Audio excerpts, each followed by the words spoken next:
Majelis Komisioner memasuki sidang hari ini, mohon berdiri.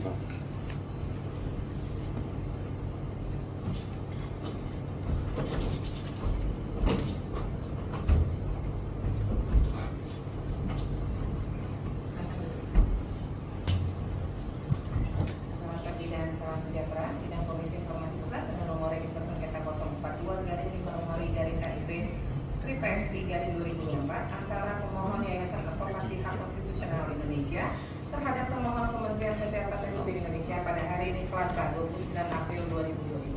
Dengan ini dinyatakan dibuka dan terbuka untuk umum. Panitra, para pihak hadir semua. Izin ketua, para pihak sudah hadir. Silakan para pihak menempati tempat yang sudah disediakan.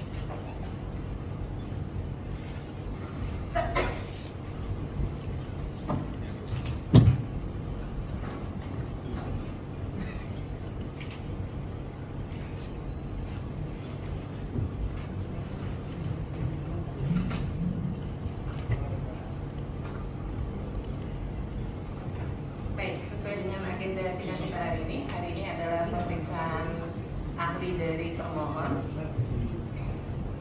Untuk itu kepada pihak termohon, ahlinya hari ini sudah hadir?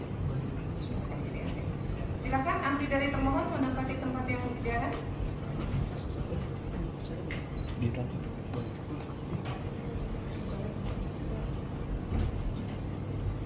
Saya minta identitasnya Pak, KTP.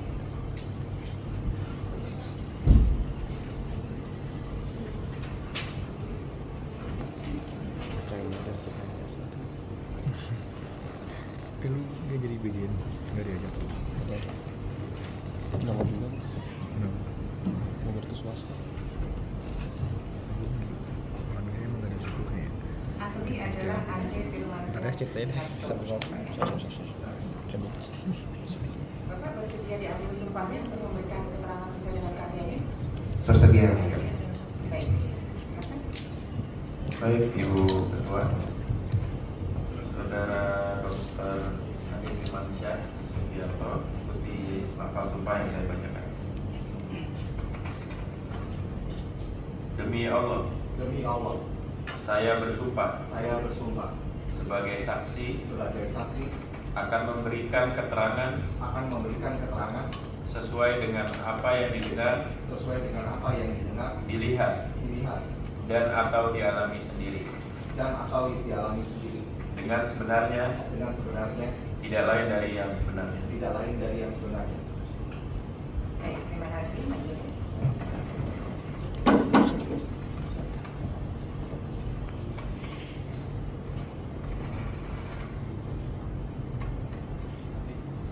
Pada ahli bisa disampaikan kepada majelis dan para pihak terkait mungkin riwayat pendidikannya. Silakan.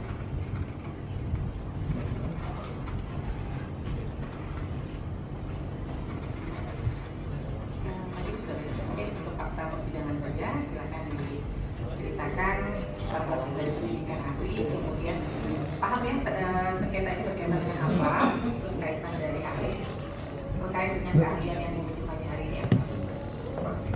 Yang saya adalah seorang dokter spesialis forensik. Saya menyelesaikan pendidikan dokter dari Fakultas Kedokteran Universitas Indonesia. Kemudian saya melanjutkan menyelesaikan dokter spesialis forensik dan medical legal pada tahun 2009. Dan kemudian saya telah menyelesaikan S3 ilmu kedokteran dari Fakultas Kedokteran Universitas Indonesia tahun 2017. Saat ini saya adalah dokter spesialis forensik dan medical legal selaku dosen di Fakultas Kedokteran Universitas Indonesia, dan saya menjadi ahli di bidang medical legal, dan saya memahami bahwa keahlian ini mungkin diperlukan untuk menjelaskan dalam apa yang dipersengketakan dalam sidang ini. Baik, nanti sebelum saya lanjutkan, ahli ada kenal dengan salah satu dari majelis? Tidak ada yang mulia. Tidak ada ya. Dengan pemohon? Tidak yang mulia. Dengan termohon? Tidak yang mulia. Tidak ya. Baik. Sengketa ini berkaitan dengan informasi yang diminta kepada Kementerian Kesehatan. Yang pertama adalah seluruh data kejadian ikutan pasca imunisasi untuk semua vaksin, dan yang kedua adalah semua peraturan, keputusan, surat edaran, petunjuk kepada tenaga dan fasilitas kesehatan serta dokumen-dokumen lain yang berkaitan dengan penanganan KIPI. Nah, menurut ahli, dari latar pendidikan atau keahlian dari ahli, ada tidak terkait dengan informasi mengenai data kejadian pasca imunisasi?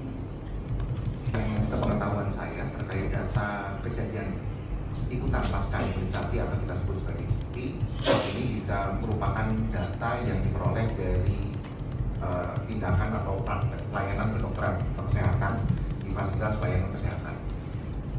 Kalau KIPI ini kan kejadian-kejadian ya, setelah orang diimunisasi, itu memberi dampak apa? Ada nggak kejadian setelah imunisasi itu disuntikan gitu kan? Kasus-kasusnya seperti apa? Ya. Data-data yang diterima atau informasi terkait KIPI ini merupakan informasi yang diperoleh dari pelayanan kesehatan. Jadi pada saat terjadi kejadian ikutan pasca imunisasi, maka biasanya akan datang ke fasilitas pelayanan kesehatan, kemudian akan ditangani oleh tenaga medis dan tenaga kesehatan di sana, diperiksa, diidentifikasi, kemudian dikumpulkan data-data informasi tanda dan gejala yang termasuk kejadian ikutan pasca imunisasi ini, dan kemudian data ini akan disimpan atau dilaporkan ke Kementerian Kesehatan. Nah, sebelum vaksin ini dilempar ke pasaran atau digunakan untuk disuntikan ke masyarakat, itu kan perlu dilakukan pengujian yang untuk sampel-sampel ya, gitu ya. Nah, pengujian itu sendiri kan untuk memastikan apakah memang itu aman atau tidak. Gitu.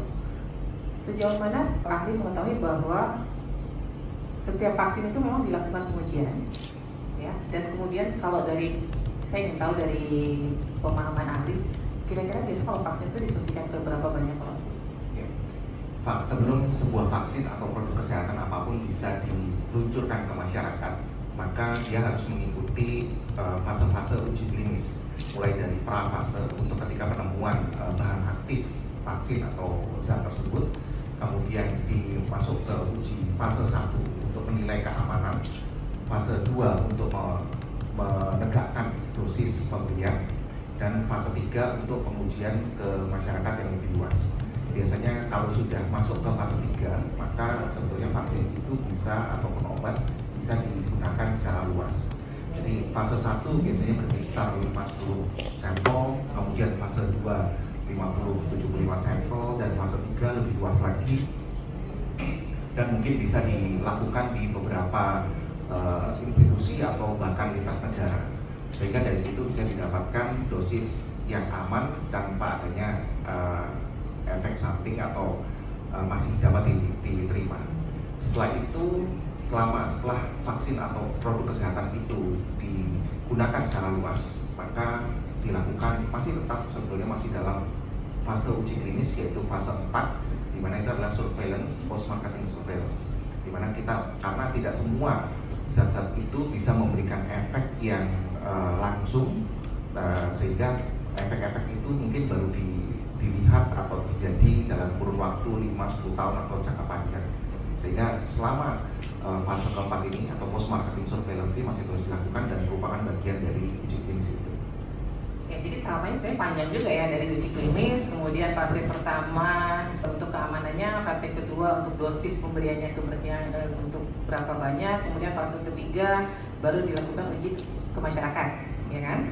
Nah, kemudian fase keempatnya baru efeknya apa gitu. Ini efeknya juga cukup panjang, 5-10 tahun baru ketahuan ya, gitu ya. Tetapi kan ada juga vaksin yang kemudian dampaknya bisa langsung tuh ketika disuntikan, misalnya imunisasi disuntikan, kemudian ada efek yang harus diteliti ya, apakah memang itu efek dari vaksin atau mungkin ada efek dari penyakit lain yang mungkin diderita.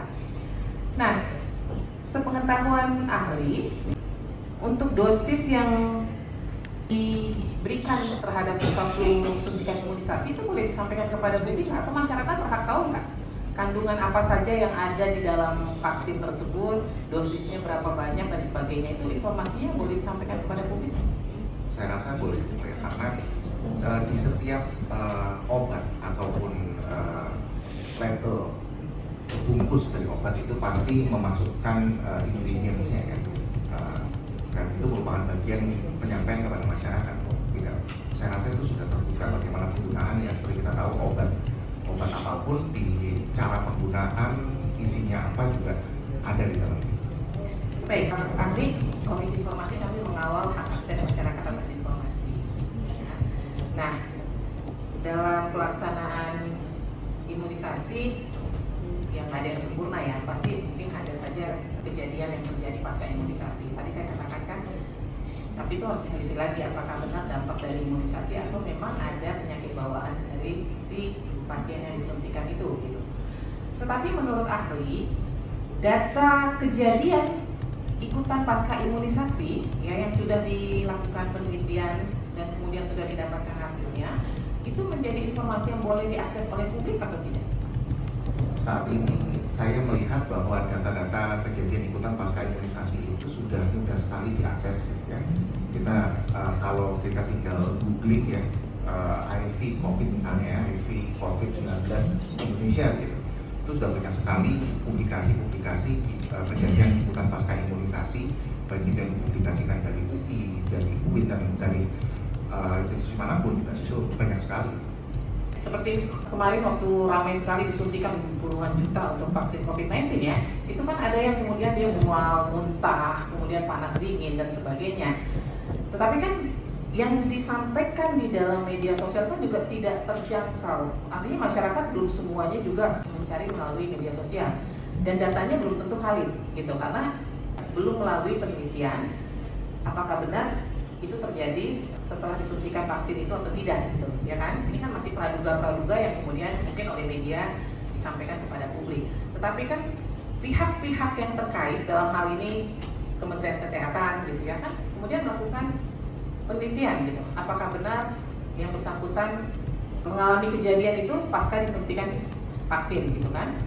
Data itu kan ada di Kementerian Kesehatan harusnya gitu. Apakah data itu boleh disampaikan kepada publik di era yang saat ini keterbukaan informasi di mana publik mempunyai hak untuk mengetahui informasi-informasi yang dikuasai oleh negara gitu ya, yang dihasilkan oleh anggaran negara. Sejauh mana informasi terkait misalnya nih di Kalimantan Timur ada kasus pasca suntikan vaksin 19 sekian ratus orang, atau di Sumatera Utara pasca suntikan imunisasi yang diberikan kepada bayi terjadi kasus sekian banyak. Apakah data itu kemudian atau informasi itu kemudian boleh diakses oleh publik? Kalau saya melihat saat ini informasi kejadian-kejadian tersebut itu sudah ada di media sosial, kita Google aja mungkin sebentar dan itu dari hasil-hasil penelitian. Betul. Persoalannya begini, kalau di Jakarta yang mungkin ada 1000 kasus, yang mungkin yang masuk media sosial hanya 20, 30 begitu. Misalnya saya butuh informasi itu, saya nggak tahu data validnya berapa sih sebenarnya kasus yang terjadi di 34 provinsi Indonesia. Data itu kan dimiliki oleh Kementerian Kesehatan tentunya, yang didapat dari setiap provinsi. Harusnya kan ada data itu, gitu, ya kan? Nah, kalau tadi ahli mengatakan sudah ada di medsos itu adanya pertama bisa jadi karena laporan dari masyarakat sendiri ada kejadian itu.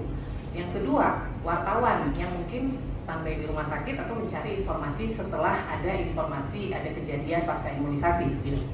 Tetapi ketika masyarakat datang sendiri ke rumah sakit kemudian memeriksakan diri karena ada kejadian pasca COVID-19, kakinya bengkak dan sebagainya, itu tidak diekspos di media, maka dia tidak akan masuk ke dalam media sosial. Kan begitu kan? Sehingga masyarakat tidak mendapatkan data yang utuh nih. Berapa sih kejadian pasca imunisasi atau pasca COVID-19 yang terjadi kasus di Jakarta? Atau kita lingkup Jakarta saja, berapa di Jakarta Pusat, berapa di Jakarta Barat, berapa di Jakarta Timur? Kan data itu pasti ada. Gitu.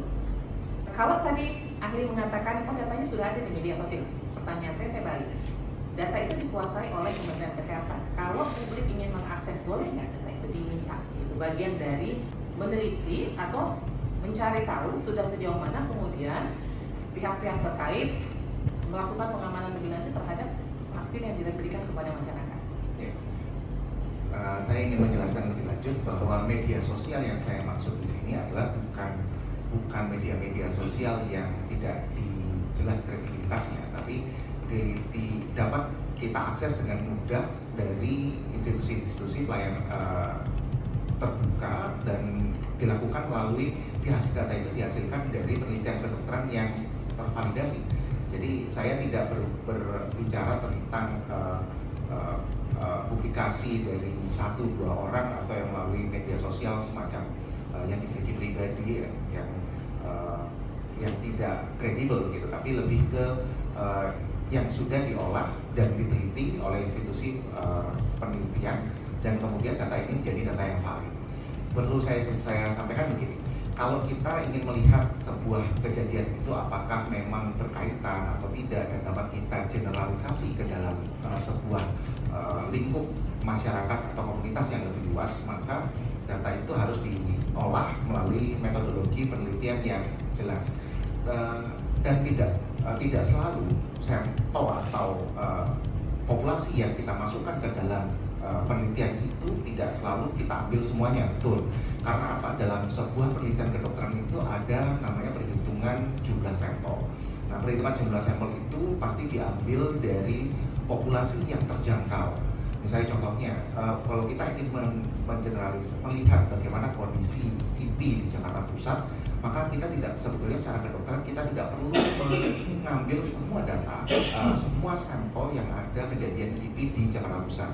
Kita bisa melakukan dengan mengambil dari populasi terjangkau, misalnya di tempat yang banyak melakukan menyuntikkan vaksin COVID, misalnya di RSCM.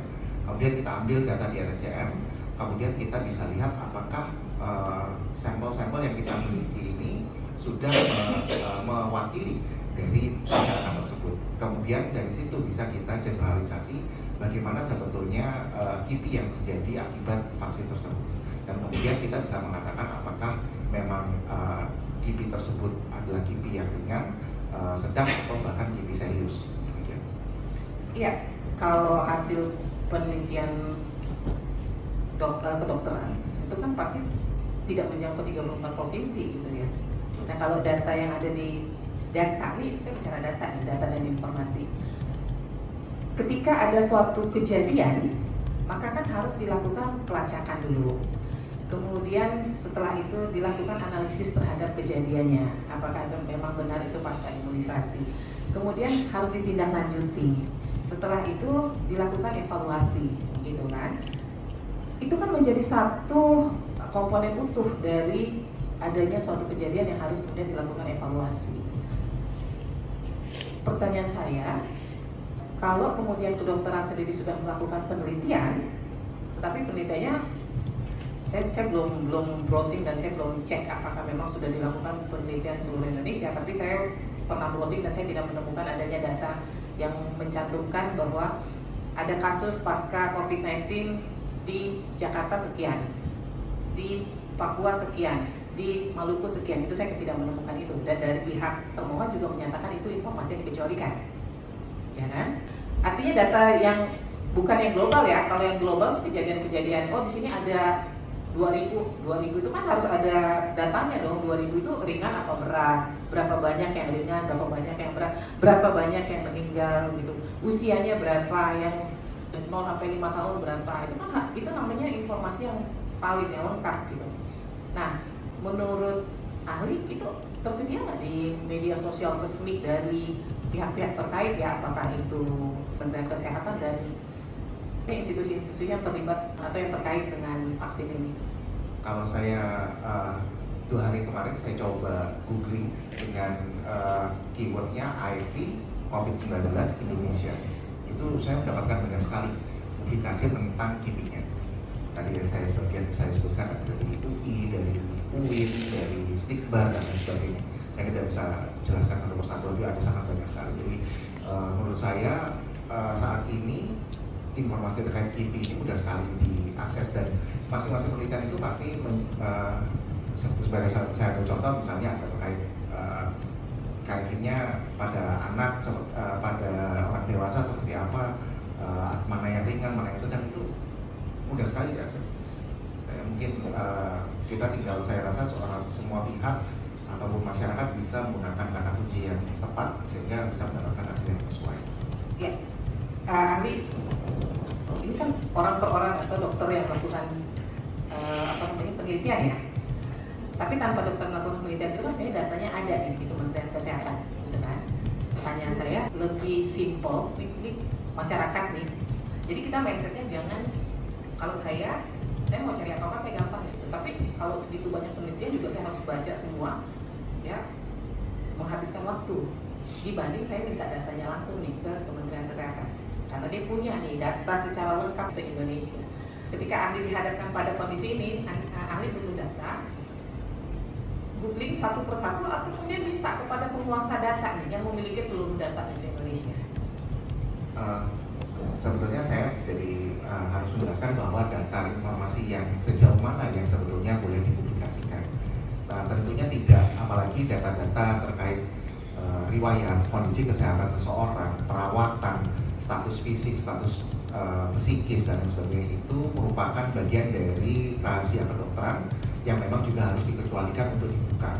Namun saya melihat bahwa memang kalau apa yang bisa dipublikasikan seperti misalnya data-data agregat seperti yang muncul di dalam publikasi-publikasi ilmiah tersebut, saya rasa itu memang boleh dibuka. Tapi kalau terkait dengan data-data yang termasuk dalam rahasia kedokteran, itu memang suatu hal yang harus dikecualikan untuk dibuka.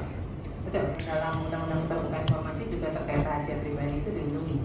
Jadi nanti bisa mengacu ke Undang-Undang Kedokteran, Undang-Undang Kesehatan, gitu kan ada data pribadi pasien dan sebagainya ya. Itu memang dilindungi oleh undang-undang termasuk terbuka informasi. Tetapi kan kalau ada, nah ini dari pemahaman ahlinya gitu. Masyarakat kan perlu diedukasi, perlu tahu terkait berbagai kasus yang terjadi, misalnya pasca suntikan ini ada imunisasi baru nih yang dilemparkan ke publik. Masyarakat kan perlu tahu pertama dosisnya apa, kemudian setelah disuntikan pasca, ternyata banyak kejadian di pasca imunisasi.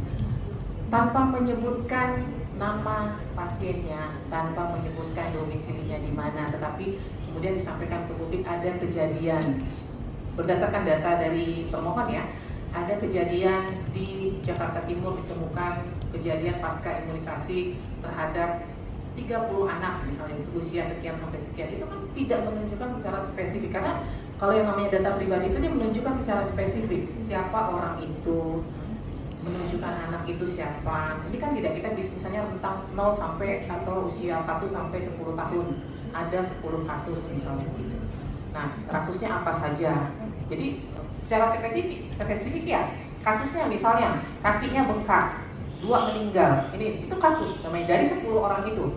Tapi kan itu tidak bisa menggambarkan bahwa yang dimaksud adalah si A, si B, si C, si D, gitu kan.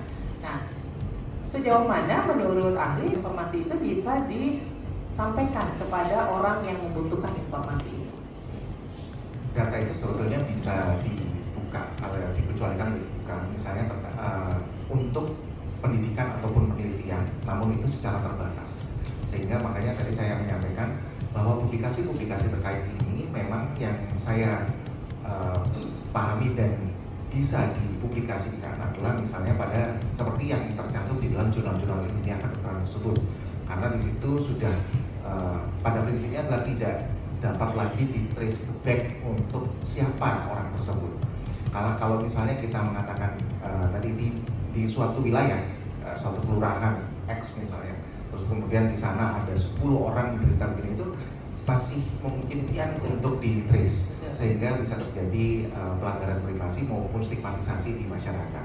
Tapi kalau misalnya kita berpikiran untuk misalnya untuk pendidikan dan penelitian, maka digunakan secara terbatas dan sudah dinilai bahwa data-data apa itu yang akan dipublikasikan itu dinyatakan etis, maka itu masih bisa dipublikasikan. Baik, saya terakhir sebelum nanti ke majelis lain menggali, untuk ahli, sejauh mana peraturan kan biasa kalau untuk mengeluarkan suatu vaksin kan harus ada peraturannya, harus ada keputusannya, harus ada surat edaran, kemudian petunjuk tenaga medis yang barangkali sudah dilatih dan sebagainya gitu ya. Sejauh mana informasi itu yang terkait peraturan keputusan itu bisa diakses oleh publik secara terbuka? Ya, kalau menurut pendapat saya terkait dengan aturan kebijakan itu merupakan informasi yang harus tersedia setiap saat, yang juga ada dibunyikan di dalam Undang-Undang Keterbukaan Informasi Publik. Baik, terima kasih. Ahli, saya serahkan ke majelis.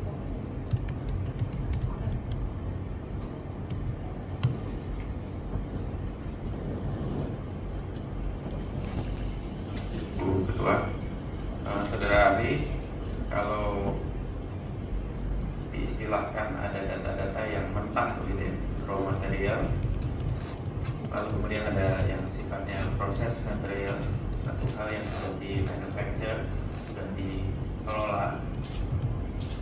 Posisi informasi terkait dengan kejadian ikutan pasca imunisasi itu bagian mana yang menurut saudara ahli merupakan raw material, bagian mana yang sifatnya manufacture material. Kalau tadi sudah dijelaskan ada yang merupakan hasil analisa lalu tayang di jurnal-jurnal, apakah itu bisa dikatakan bagian dari yang sifatnya manufacture material?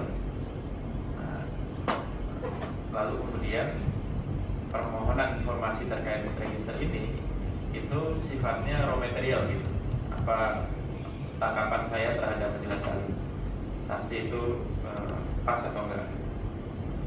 Jadi sekali lagi yang bisa kita buka ataupun bisa kita publikasikan adalah data-data seperti yang telah dipublikasikan di dalam jurnal-jurnal ilmiah tersebut, di mana di situ sudah dapat diagregat datanya, misalnya berapa terjadi KIPI pada usia berapa, bentuknya apa, KIPI yang ringan, sedang ataupun serius itu bisa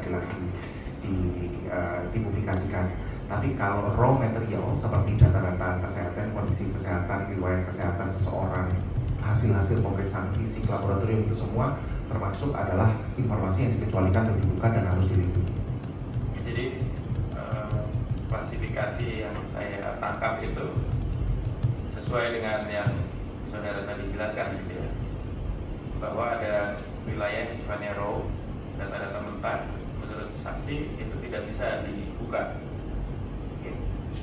Nah, lalu kemudian ada tidak alasan-alasan tertentu, atau sebelum bicara tentang alasan tertentu kapan data-data tersebut bisa dibuka, apa sebenarnya urgensi dari menutup informasi-informasi terkait dengan raw material tadi? Pertama, raw material yang berisi data kondisi kesehatan seseorang, termasuk seluruh status perawatan dan sebagainya tadi, itu merupakan privasi dan itu dilindungi oleh Undang-Undang Keterbukaan Informasi Publik sebagai informasi yang dikecualikan untuk dibuka.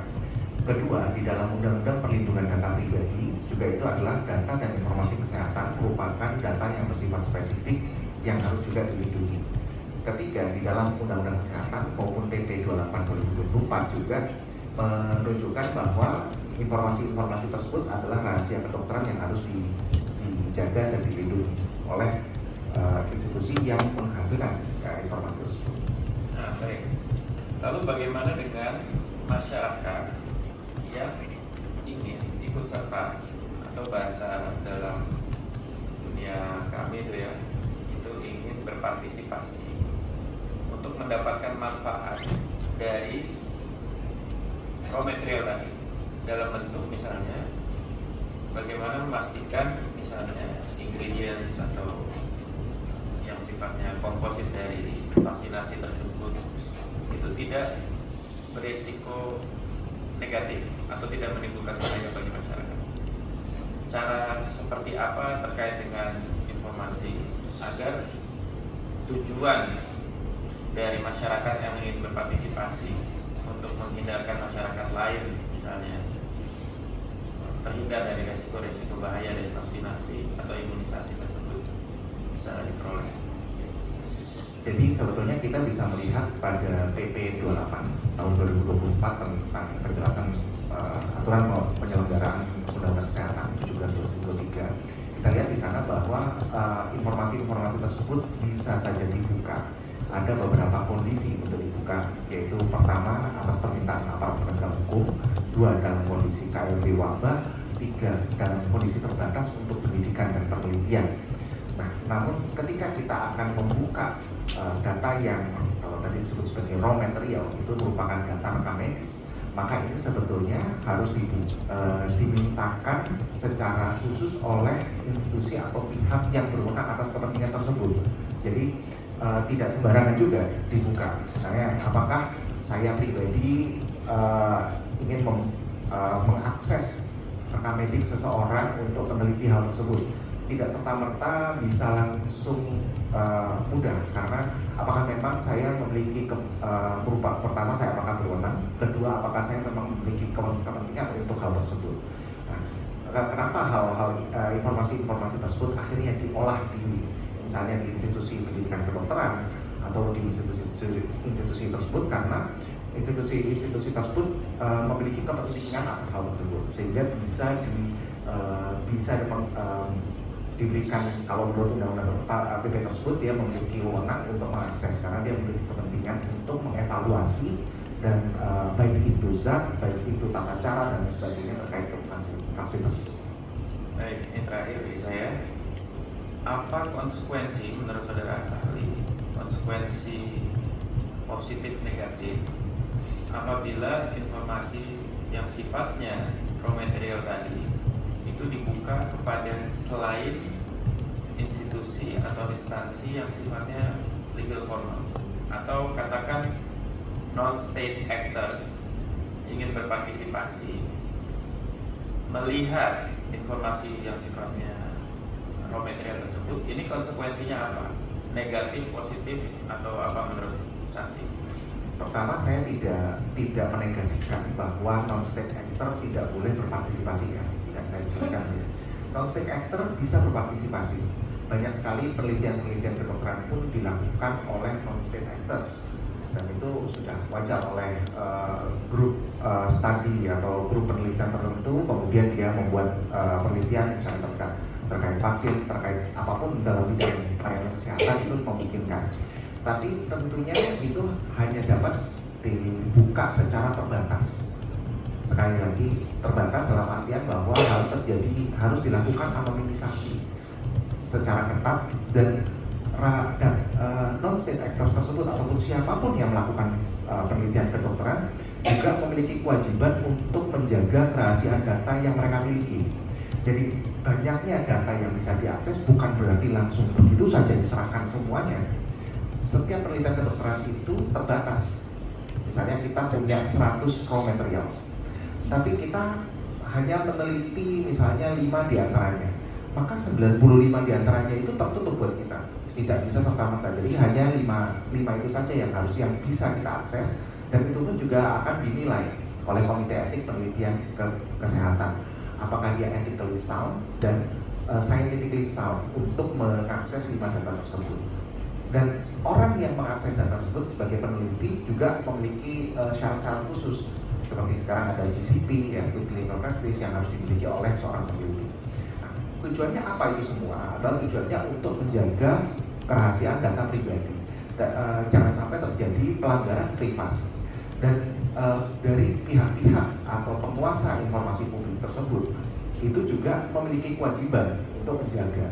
Jadi tidak bisa serta-merta kepada siapapun yang meminta itu akan memberikannya, sekalipun itu suatu hal yang sah pun secara hukum. Misalnya diminta aparat penegak hukum misalnya, yang mananya gitu. Misalnya aparat penegak hukum meminta terkait seseorang ini di tanggal misalnya tanggal 28 gitu ya, tanggal 28 Februari, maka sisanya itu tidak akan terakses juga.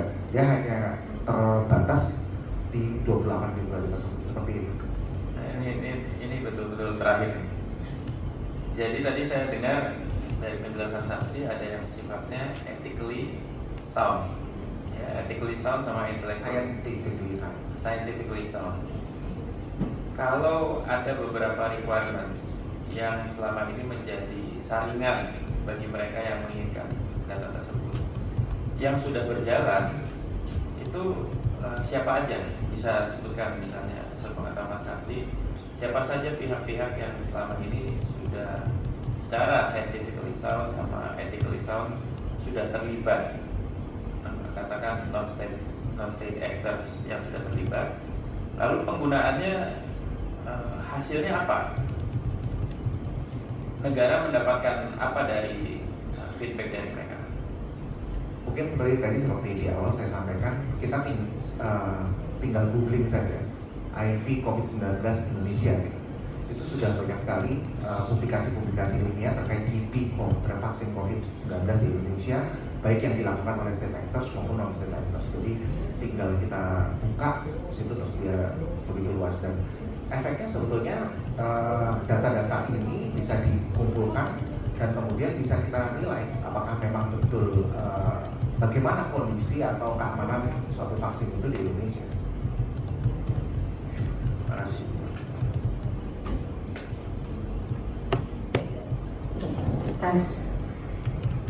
Terima kasih.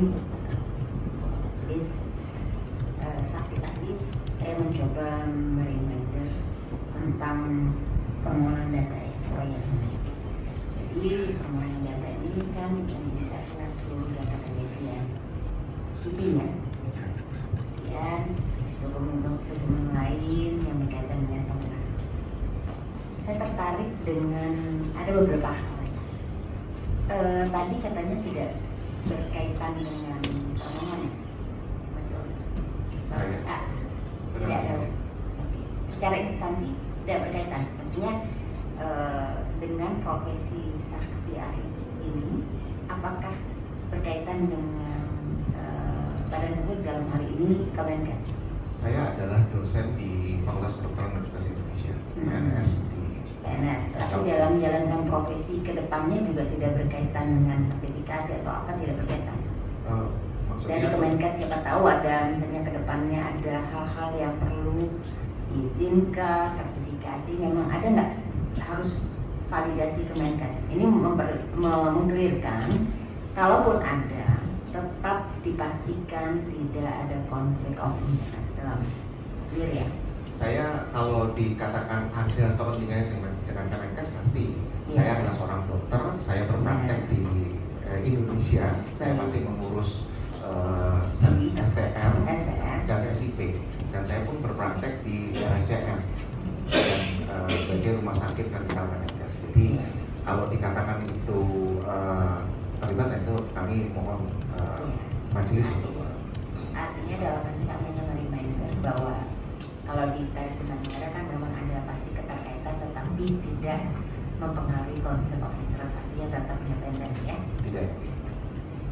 Kemudian kedua, saya tertarik dengan pengalaman sebagai pembicara.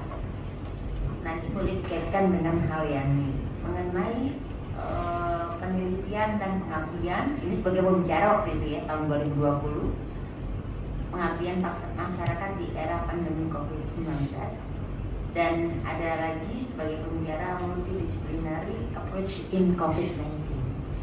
Kalau dikaitkan dengan yang tadi permintaan data, menurut saksi ahli, apakah yang perlu menjadi penekanan ketika memang betul dokumen itu memang bisa dibuka seandainya itu ya, dari poin dari materi pembicaraan. Karena ini kaitannya nih penelitian dan pengabdian. Silakan saksi. Jadi yang perlu kita tekankan adalah pertama bahwa data atau informasi terkait KIPI ini merupakan rahasia kedokteran.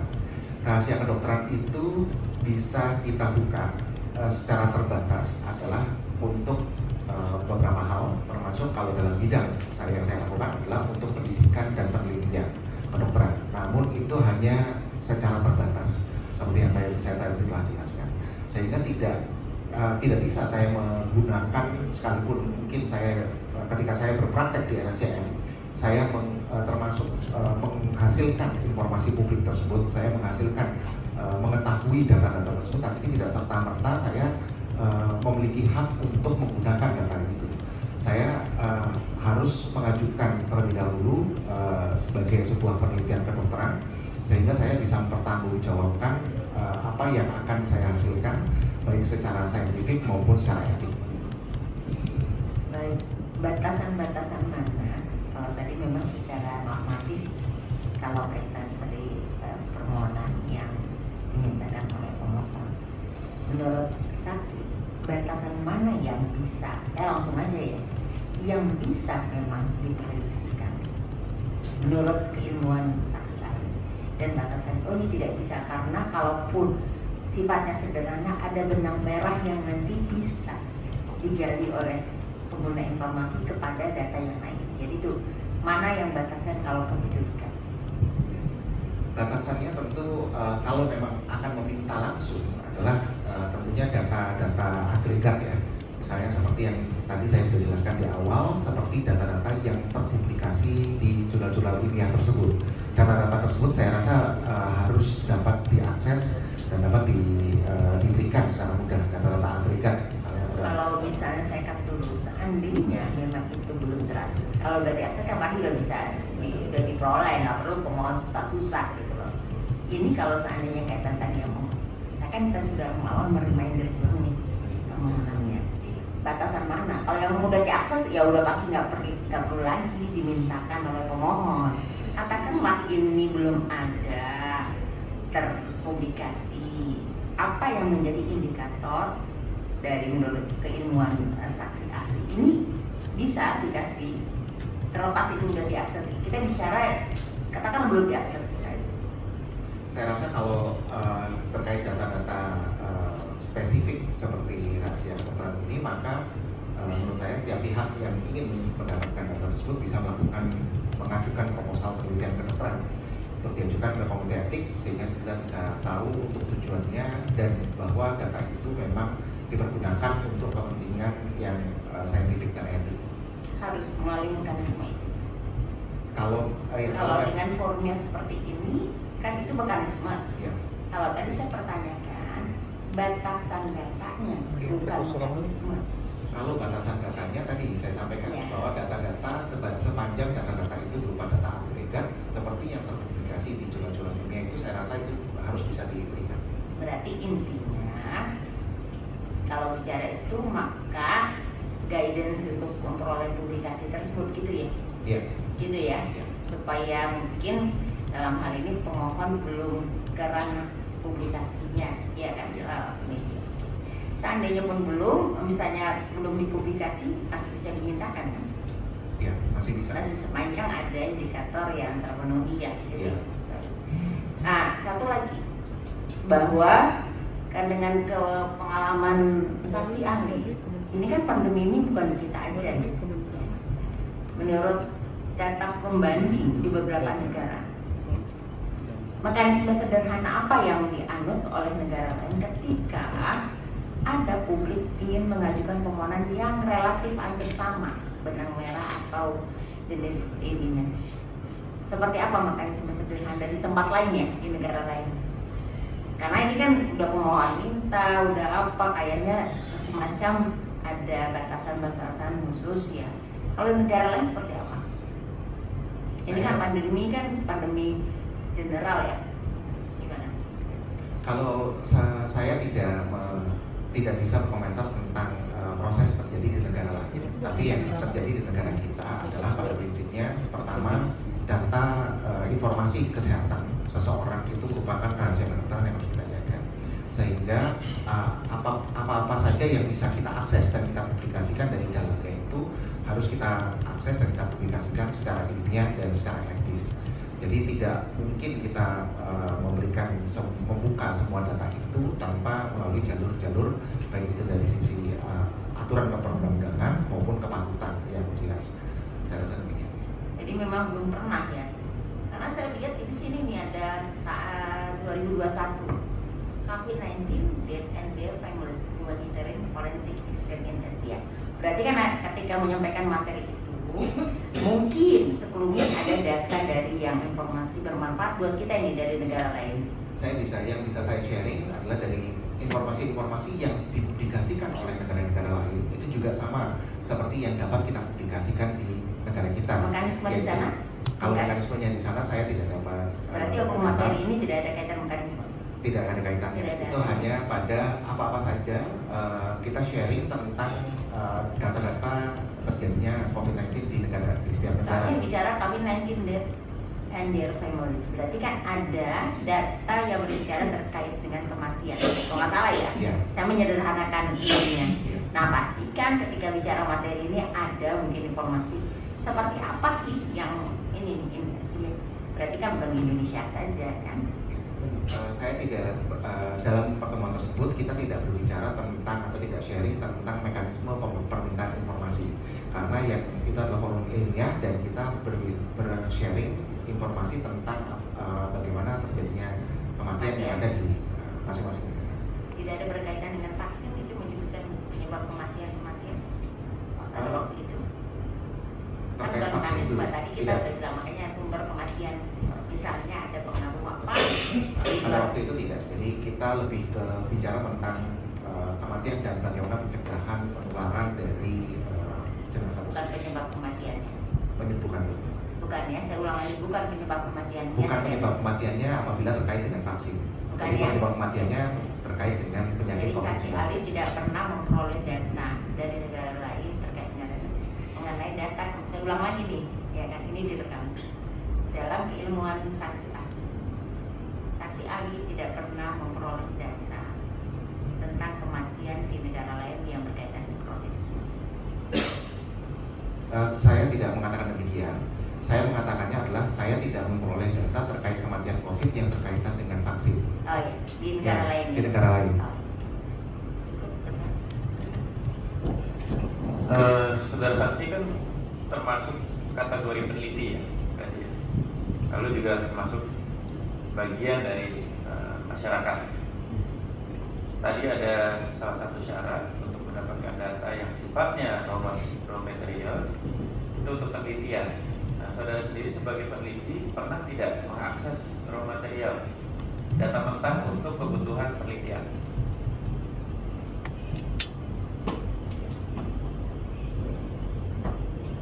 Belum ya. Berarti saudara juga melakukan penelitian melalui bahan-bahan yang sifatnya sudah manufactured, sudah diolah begitu ya? Ya, sifatnya systematic review namanya. Jadi kita melihat bagaimana pengalaman-pengalaman. Jadi pada saat pandemi COVID-19, ketika kita akan ingin membuat suatu panduan ataupun guidelines yang bisa kita terapkan di masyarakat, maka kita lakukan systematic review dan kemudian kita buatkan jadi panduan atau pedoman penanganan. Nah, kalau boleh tanya, kenapa tidak meminta data mentah? Apa alasan personal saudara saksi? Apa merasa cukup dengan semua data yang sudah diolah? Atau itu bukan ranah yang menjadi interest sebagai peneliti untuk melihat lebih jauh? Atau sudah cukup percaya dengan lembaga-lembaga yang sudah memberikan analisanya? Sebagai seorang dokter spesialis forensik medical legal, fokus utama saya untuk penelitian, untuk bidang penelitian adalah saya meneliti terkait traumatologi. Jadi tidak ada kaitannya dengan COVID-19. Jadi bukan tidak dapat, namun memang saya pribadi sebagai fokus peneliti memang tidak fokus peneliti. Tapi teman-teman yang spesialis di tema vaksinasi tersebut ada yang terlibat. Ya. Dan saudara mencukupkan diri melihat analisa mereka. Ya. Oke, terima kasih. Ya, saya sebelum ke para pihak nanti saya berikan kesempatan. Saya masih ingin bertanya kepada ahli. Kalau dari pemahaman ahli, data KIPI itu seperti apa sih? Ya, yang saya pahami, data KIPI ini adalah data riwayat kesehatan seseorang. Contohnya misalnya ketika seseorang itu setelah disuntikan oleh sebuah vaksin, kemudian dia misalnya mengalami kejadian-kejadian ikutan seperti demam, nyeri pada lokasi penyuntikan, kemudian dia akan datang kembali ke fasilitas pelayanan kesehatan, dilakukan pemeriksaan dan mungkin diberikan obat-obatan, dilakukan pemeriksaan laboratorium dan sebagainya. Itu adalah data KIPI. Ya, data terhadap gejala medis yang muncul pasca imunisasi itu ya. Nah, saya mencoba membuka beberapa jurnal yang berkaitan dengan jurnal imunisasi atau pasca imunisasi ini. Jadi imunisasi yang tadi bukan hanya COVID ya, semua imunisasi. Datanya cukup kayak di penelitiannya hanya ada periodenya, misalnya Januari sampai Maret, respondennya cuma 572 dan sebagainya. Itu ada juga yang setahun tapi respondennya juga tidak begitu banyak. Hanya penelitian terhadap beberapa kasus-kasus tertentu gitu.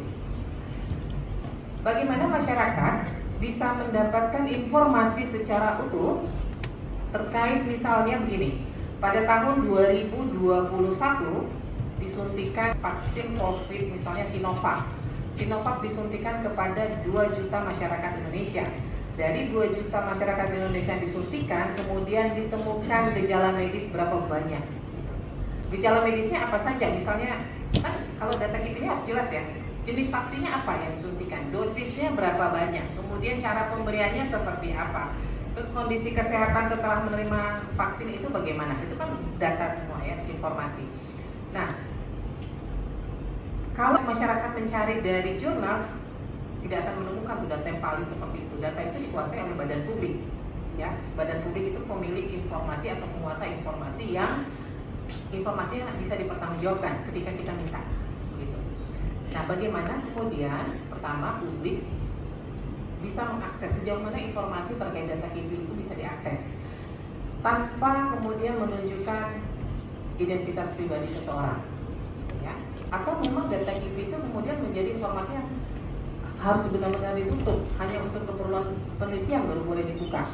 Kalau memang hanya untuk keperluan penelitian dan masyarakat hanya disuruh baca dari penelitian, gitu ya. Bagaimana kemudian hak publik untuk mengetahui informasi itu dari sumbernya langsung? Karena informasi publik itu harus dari sumbernya langsung, bukan dari penelitian-penelitian yang dilakukan oleh dokter. Karena dokter itu tidak bisa dikatakan sebagai badan publik. Tetapi data KIP itu, katakanlah 1000 dokter di Indonesia melakukan penelitian terhadap data KIP, itu bukan informasi publik. Karena itu informasi yang dilakukan oleh masing-masing personal atau orang, kecuali dia pakai nama institusi, misalnya Universitas Indonesia, gitu ya. Maka informasinya bisa diminta ke UI sebagai badan publik. Pertanyaan saya, ini kan penguasa informasinya Kementerian Kesehatan. Bagaimana publik bisa mendapatkan informasi itu secara utuh terhadap data KIP? Bagian mana saja yang kemudian bisa disampaikan kepada publik sehingga publik paham nih terkait vaksin Sinovac ditemukan sekian kasus, ini bagian dari edukasi juga kepada masyarakat, banyak kasus yang ditemukan, atau kemudian aman nih vaksin Sinovac ini aman kok untuk disuntikan ke publik. Nah, sejauh mana kemudian data itu bisa diakses atau dibuka kepada publik? Ketika dimintanya ke badan publik ya, bukan berdasarkan jurnal dan sebagainya. Ketika dimintakan ke badan publik, maka saya rasa badan publik juga harus melakukan penelitian terkait hal itu, sehingga bisa mengolah dan meminta sejauh mana apa saja yang diminta. Tidak mungkin semuanya dibuka. Batasan untuk mana yang bisa dibuka adalah ya sejauh apa yang misalnya bisa dapat dipublikasikan di jurnal-jurnal ilmiah tersebut. Misalnya berapa pada rentang berapa, semua data agregat yang telah dianalisis itulah yang sebetulnya bisa dipublikasikan. Jadi kalau misalnya akan dimintakan ya tentunya badan publik tersebut harus melakukan penelitian untuk menghasilkan data tersebut. Ya, betul. Nah, pertanyaan saya selanjutnya, sejauh mana kemudian suatu kejadian pasca imunisasi itu bisa membuka identitas seseorang? Sangat bisa gitu ya. Jadi kalau misalnya kita menunjukkan tadi pada suatu tempat spesifik atau waktu spesifik, tentunya akan mudah ditelusuri kembali siapa orang yang pernah mengalami hal tersebut. Itu kan kalau dimintanya misalnya by name, by address atau by location ya. Kalau diminta yang data globalnya secara keseluruhan, kan sebenarnya kalau diminta nih hanya tidak diminta namanya, tidak diminta lokasinya, kan diminta hanya berapa banyak nih kejadian, berapa banyak yang disuntikan Sinovac, berapa banyak kemudian kejadian pasca disuntikan itu, kejadiannya apa saja, itu boleh nggak? Makanya maka dari itu tadi saya sampaikan bahwa badan publik tersebut memang harus melakukan penelitian untuk mengolah data tersebut. Jadi yang bisa disajikan kepada masyarakat atau diberikan kepada masyarakat adalah data yang telah diolah dan dianalisis, betul. Dengan menghilangkan informasi-informasi yang mengarah kepada informasi pribadi. Ya. Ya, baik. Saya beri kesempatan dulu kepada pemohon, silakan. Izin ketua. Saya tertarik yang tadi karena data agregat ya, jadi supaya nyambung. Di datanya saksi ahli itu poin 28 ada seri webinar 7 Fakultas Siasi, masih ingat kali 2020 disebutkan penelitian masyarakat, ada kata-kata pengabdian sih, masyarakat di era pandemi COVID-19. Bicara penelitian tadi seperti kata anggota majelis lain, apalagi sebagai peneliti kan. Kalau penelitian yang sifatnya yang bukan peneliti mungkin bisa data yang non agregat. Ini ketika membuat ini sama sekali datanya bukan data agregat ya, bukan data mentah. Boleh saya lihat yang mulia yang di mana yang maksud? Yang poin dari data saksi ahli, poin 27, 28. Ketika saya bertanya apakah dapat data mentah, apa resum dari penelitian lain atau bagaimana? Poin 28 halaman 7. Ini berbicara tentang apa-apa saja yang bisa diteliti. Jadi bukan terkait data atau penelitian COVID itu. Jadi bagaimana kita meneliti di era pandemi COVID. Karena di era pandemi COVID kita tahu penyakit ini telah menjadi wabah dan kita harus Apa saja yang apa yang bisa kita teliti. Tapi intinya ketika apa saja begitu dibuat gambarannya itu, orang-orang meneliti juga tidak dapat agregat pasti ya kan? Iya. Tidak hanya ada. Cukup. Silakan Pak Muhammad, jika ada yang ingin. Terima kasih majelis, terima kasih saudara Ali. Saya mau tanya dulu, apakah saudara Ali punya juga latar belakang legal atau kedokteran saja? Saya forensik medico legal. Di mana medico legal ini memang kita belajar bagaimana interaksi ilmu kedokteran dengan hukum. Jadi saya mau kembali dulu ke yang dijelaskan di awal soal fase 4, fase 1, 2, 3, 4. Fase 4 adalah memang yang disebut pharmacovigilance. Dan sesuai penjelasan saudara Ali, itu merupakan bagian dari uji klinis. Fase 3, setelah fase 3 uji klinis formal selesai, tapi tetap berlangsung melalui fase 4. Betul kan? Artinya pharmacovigilance dari fase 4 itu memang juga penting untuk inform consent, sama seperti data dari uji klinis sebelumnya, kan? Data pharmacovigilance merupakan bagian dari informasi yang dibutuhkan untuk inform consent. Jadi mungkin kalau kita lihat perjalanan uji klinis fase 4 itu berjalan bersamaan dengan obat atau zat itu sudah digunakan secara luas di masyarakat, gitu. Ya, tapi data terus dikumpulkan oleh Kemenkes atau BPOM, dan itu merupakan data yang setiap pasien punya hak untuk dipahami untuk menerima atau menolak obat atau vaksin tersebut, bukan? Ya, tapi tidak selalu data itu sudah ada. Ketika kita menyelesaikan uji klinis fase 3, maka data uji klinis fase 4 itu belum tentu sudah tersedia. Betul. Tapi misalnya vaksin sudah ada 2 tahun, pharmacovigilance terus dilakukan, data dikumpulkan, bukankah pasien punya hak untuk mengetahui data tersebut sebagai bagian dari inform consent untuk menolak atau menerima vaksin tersebut? Tadi saya katakan kalau memang datanya sudah ada fase 4 itu, maka ya termasuk bisa disampaikan kepada pasien ataupun calon penerima. Artinya, menurut saudara Ali, data pharmacovigilance atau data KIPI itu sama merupakan bagian dari data yang dibutuhkan untuk memenuhi inform consent. Benar. Oke, terima kasih. Itu sangat penting. Kemudian saya mau kembali ke rahasia kedokteran. Menurut saudara Ali, itu rahasia antara pasien dan dokternya, tapi ada beberapa pengecualian. Salah satunya untuk penelitian. Betul. Ada contoh dari sisi kami sidang sebelumnya ada ahli juga ahli forensik yang sudah 15 tahun coba meneliti data kini.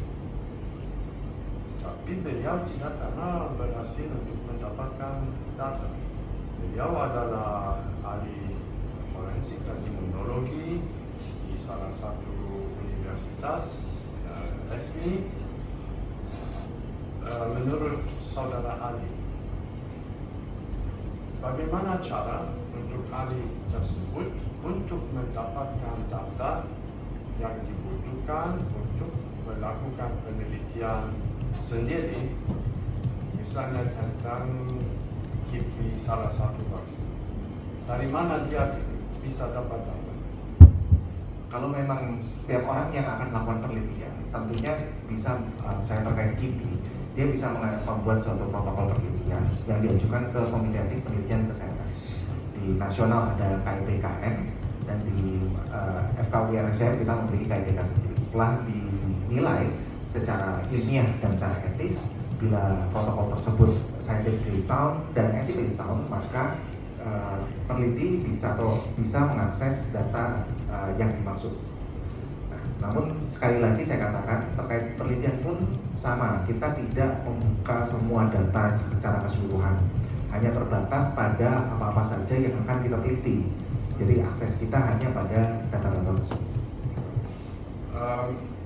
Kami punya banyak pengalaman dengan termohon institusi lain di mana data selalu ditolak jika tujuannya tidak sesuai agenda mereka.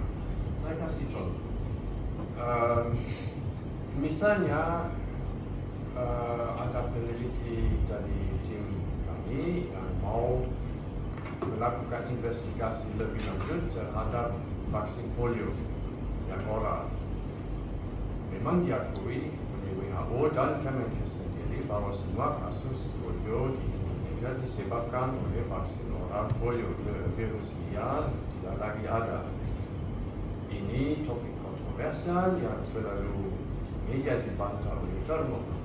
Jadi kalau ada peneliti yang ingin melakukan analisis lebih lanjut risiko manfaat OPV, risiko penyebaran kasus polio di Indonesia, manfaat seperti apa, gimana kita bisa menjamin peneliti tersebut bisa dapat data meskipun tujuannya kontroversial dan tidak sesuai agenda Kemenkes? Saya rasa semua penelitian yang akan diajukan, bila perlu mengajukan protokol ke Komite Etik Penelitian Kedokteran, Komite Etik Penelitian Kesehatan, dan kemudian di sana akan dinilai apakah memang penelitian itu sound, secara saintifik, serta etis. Setelah itu, setelah dinyatakan lulus, maka dia akan mendapatkan ethical clearance.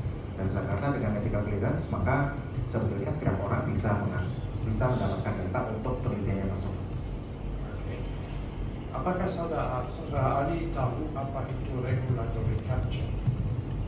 Boleh dijelaskan? Kalau institusi yang menguasai informasi dikuasai oleh special interest, misalnya oleh industri farmasi. Ya, apakah saudara ahli tahu secara pasti bahwa Kemenkes, BPOM, Komite Etis yang disebutkan bahwa mereka 100% independen dan tidak mungkin ada influence, ya, pengaruh dari special interest seperti industri farmasi? Saya tidak dapat memberikan pendapat tentang itu karena saya tidak memiliki pengetahuan tentang itu. Menurut saudara ahli, apakah mungkin lebih aman kita membuka data secara keseluruhan tanpa identitas pribadi untuk memastikan setiap peneliti independen bisa melakukan analisis tanpa ada gateway, tanpa ada pembatasan di mana kelompok yang mungkin pengaruh bisa mencegah penelitian independen. Saya rasa dalam setiap tindakan, termasuk penelitian pun, pembatasan itu tetap penting karena tidak mungkin kita membuka begitu saja rahasia pribadi seseorang secara gamblang tanpa adanya justifikasi ilmiah maupun etis yang tepat. Jadi sebagai peneliti pun juga itu yang harus kita pegang, bahwa peneliti juga harus bersikap etis, tidak bisa serta-merta mengambil begitu saja datanya. Jadi peneliti yang justru meminta begitu banyak data menurut saya menjadi tidak etis karena tidak sesuai dengan tujuan penelitian itu sendiri. Jadi tujuan penelitiannya harus jelas, landasan ilmiahnya yang tadi saya sampaikan scientifically sound, dan juga landasan etikanya juga jelas. Kalau kita mengambil semuanya itu sama saja terlalu banyak menjadi tidak etis. Data terlalu sedikit untuk mencapai tujuan penelitian tertentu juga tidak saintifik, kan demikian. Oke. Artinya menurut saudara Ali, kalau yayasan kami dan teman-teman peneliti ingin melakukan analisis risiko manfaat vaksin COVID secara keseluruhan, akan tidak etis dan tidak saintifik untuk meminta seluruh data KIPI vaksin COVID. Ya.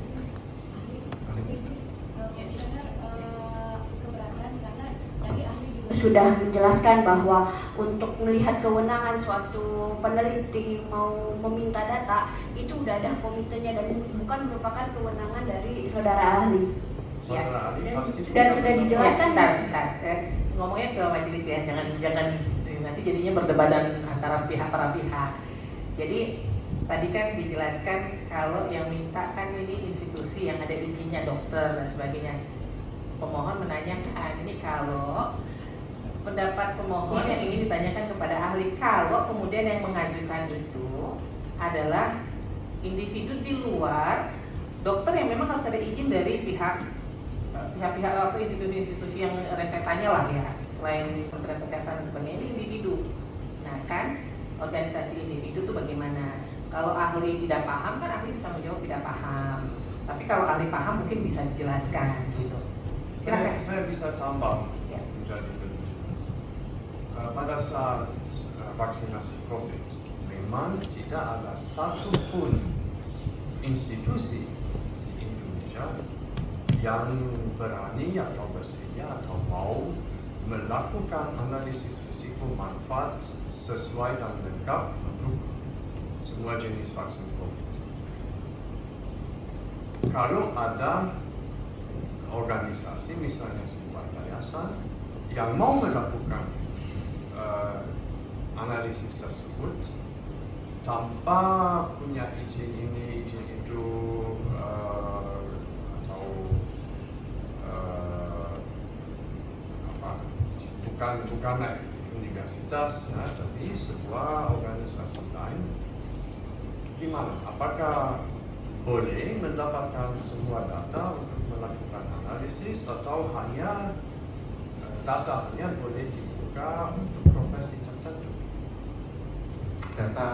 Data rahasia kedokteran, data pasien itu bisa dibuka untuk kepentingan penelitian secara terbatas. Jadi tentunya di dalam pengajuan atau protokol penelitian itu akan dinilai apakah memang sudah secara tujuannya itu saintifik atau tidak.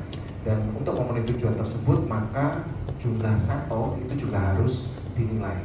Seperti tadi saya katakan, dalam penelitian kedokteran yang menggunakan keseluruhan data itu tidak pernah terjadi. Kita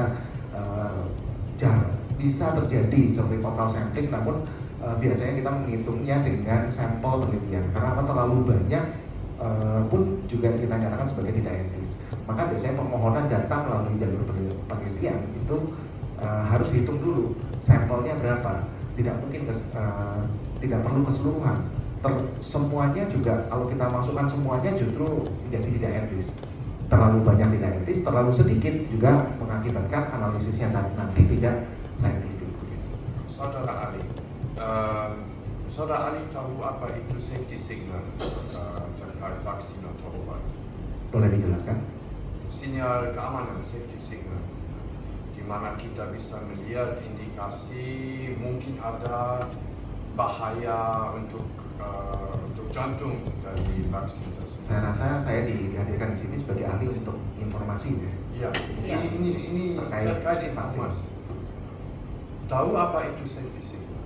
Mungkin bisa saya di sini hadir sebagai ahli untuk permintaan informasi publik, Betul. bukan untuk menilai Betul. ataupun material dari Mungkin pemohon bisa menjelaskan Oke, yang oke. dimaksud. Selalu untuk semua vaksin dari sisi BPOM atau Kemenkes semua data tertutup. Kita tidak bisa mendapatkan informasi yang cukup atau lengkap.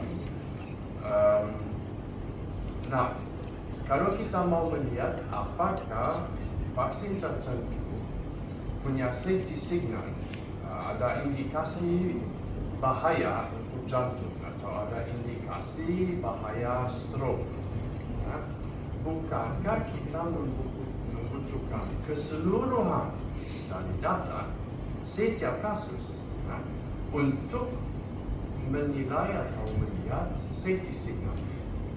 Apakah safety signal bisa terdapat dari penelitian tertentu di mana datanya tidak lengkap, di mana data terbatas? dalam penelitian kedokteran kita tidak mungkin menggunakan keseluruhan data karena pembukaan keseluruhan seperti itu juga akan menjadi tidak etis, sehingga untuk menjawab pertanyaan pemohon, maka penelitian kedokteran itu pertama tujuannya untuk apa? Kalau memang tujuannya untuk melakukan penelitian untuk mendapatkan analisis, menemukan sesuatu hal, maka kita akan melihat bagaimana data-data apa yang dimaksud dan apakah memang memiliki hubungan secara logika ilmiah dengan kejadian tersebut. Maka tidak semuanya, seharusnya tidak semuanya data dalam rahasia kedokteran itu atau data pasien itu yang dibutuhkan. Tidak perlu semuanya. Misalnya contohnya tadi yang dikatakan misalnya efek seperti apakah menimbulkan kematian, maka tidak perlu semuanya. Kita hanya melihat bagaimana secara logika ilmiah kedokteran yang bila menimbulkan kematian itu diakibatkan oleh melalui jalur apa, dan kemudian itulah yang diteliti. Seperti tadi saya sampaikan, jangankan untuk penelitian, untuk penegak hukum pun itu juga tidak mungkin kita buka keseluruhan, kecuali memang dibutuhkan keseluruhannya, kecuali memang dibutuhkan. Kalau tidak dibutuhkan, yang misalnya contohnya rekam medik itu dari tanggal 1 sampai tanggal 30, ternyata untuk kepentingan penegak hukum dibutuhkan rekam medik di tanggal 15, ya maka 15 itu saja yang dibuka.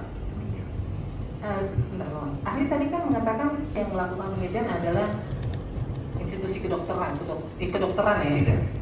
Saya tadi kan sampaikan non-state actor pun bisa. Di luar, berarti individu juga bisa? Bisa.